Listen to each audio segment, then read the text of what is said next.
Hi, and welcome to Episode 7 of the Estate Planning Academy.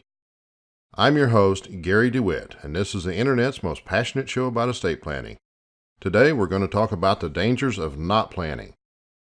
I'm going to talk about just some of the problems that can happen when you don't have a plan in place. There are many others just as bad. The first is court interference in your affairs.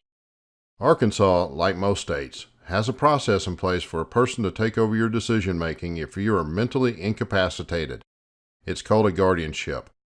The judge may take away part or all of your legal right to make decisions and give those rights to somebody else. In essence, the court is ripping away your rights. If you are incapacitated, that is, unable to make your own rational decisions, family members may be forced into court to take over your affairs against your will. It may not be the family member you would pick to manage your affairs. Maybe it's your daughter, the one that has a hard time managing her own finances. The other issue with becoming a guardian is that the person must be qualified. By qualified, they must be 18, not have an unpardoned felony on record, and not be a guardian to more than 4 other people among other qualifications. So if you only have one child and they have been convicted of even a minor felony and not pardoned, they aren't qualified to be your guardian. If you're a single parent and all your children are under 18, they aren't qualified to be your guardian.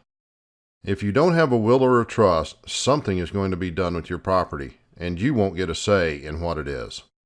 Most states, including Arkansas, have a legal process in place to pay your final bills and expenses, settle disputes, and distribute your property. Without a plan in place, disputes over who gets what must be resolved by a judge. Without a plan in place, your family will have a more difficult time navigating the process.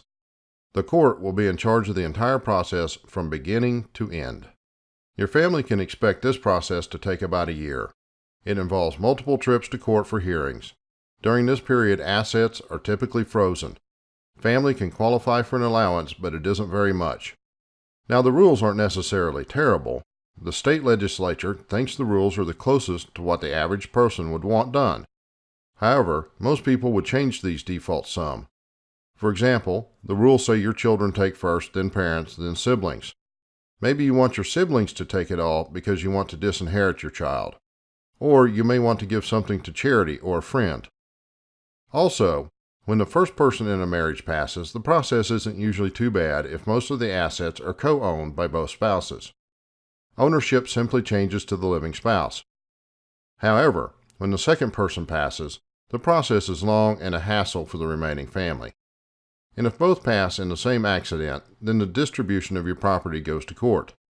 Arkansas is different than some states in how the property is distributed. Your spouse gets 1/3 of everything, but the real estate that isn't co-owned. Your spouse gets 1/3 life estate in the real estate that isn't co-owned, including the family home. If your children are under 18, then the court will force the assets into a trust to be managed for their benefit. The court also gets to pick the trustee to manage the trust. This may be a professional who will charge high fees to manage it. Life support. While you may have thought about who will manage your money and who should get it, many people haven't considered the possibility of being on life support for decades while their family fights over them.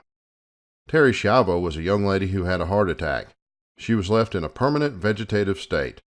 Her husband and her mother fought over removing life support for 15 years before it was finally removed. The case involved 14 appeals and numerous filings. The autopsy revealed such extensive brain damage she would have never been expected to wake up. And if you review the section above on guardianships, your healthcare decisions may be taken over by a family member if you can't make them. For example, if you have a major stroke and are having troubles with decision making, a family member, or even Adult Protective Services, can step up and ask the court for permission to make your healthcare decisions until you are capable again. It might not be the person you expected or wanted it to be. And if nobody steps forward to make decisions, then it is up to the social workers and doctors to make decisions or to call Adult Protective Services. Adult Protective Services is a branch of the Department of Human Services in Arkansas that steps in to protect adults when nobody else will or can. Family fighting. It's maybe the worst of all things, hoping your children won't fight, but they end up fighting over the little stuff, the sentimental stuff. Or they end up fighting over small sums of money because they feel it's unfair the state decided to evenly split between them. One family fought for years over a $1.50 Tweety Bird statue Mom kept in the kitchen. One family fought over the disposition of 2 cats. It is my experience that money, even relatively small amounts or sentimental items, brings out the worst in people. A friend of mine told me he and his brother fought over their dad's estate. He said they literally fought over nothing, and their dad had very little, yet they fought over it. Parents don't expect or want their children fighting over their stuff, but it happens, and it often rips families apart.